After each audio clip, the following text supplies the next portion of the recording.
હાલો નમસ્કાર સર, હું વીજળી વિભાગ થી વાત કરું છું. જી વાયરમેન થાંભલે ચડી ગયો. બેબી એને ધોકો લઈને એની બોડી ભૂસી નાખ, બાહુબલી બની જા, બાહુબલી. અરે તમે કોને મારવાની વાત કરો છો?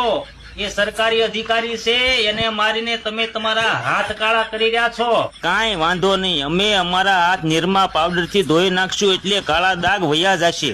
અરે ફિલ્મ બનાવી રહ્યા છો કે શું? તમે શું કરી રહ્યા છો એ બતાવો. અરે તમારો વાયરમેન અમારું કનેક્શન કાપવા થાંભલે ચડી ગયો છે. તારી બેબીને રંગમાં ઉતારી છે. પહેલા તો તું એ બતાવ કે તું ક્યાં છો. જી જલ્દી આવો, મેં એના માથામાં કુકર ઠોકી દીધું. અરે હું થાંભલા પર બેઠો છું, મારા ઘરની સર્વિસ વાયર મારા મોઢામાં પકડીને. તું વીજળીના તાર મોંમાં નાખીને થાંભલા પર બેઠો છો.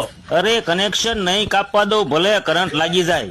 જોઉં છું કરંટ મારું શું બગાડી લેશે. અરે કરંટ લાગવાથી ગુદગુદી નહીં થાય. એક ઝટકામાં ઊંધા માથે લટકીશ અને સીધો પહોંચી જાય યમરાજની પાસે. અરે કનેક્શન કાપવા તમારો લાઇનમેન 3 દિવસથી મારા ઘરની ફરતો ફરે છે. 3 દિવસથી લાઇટ નથી, એનું શું?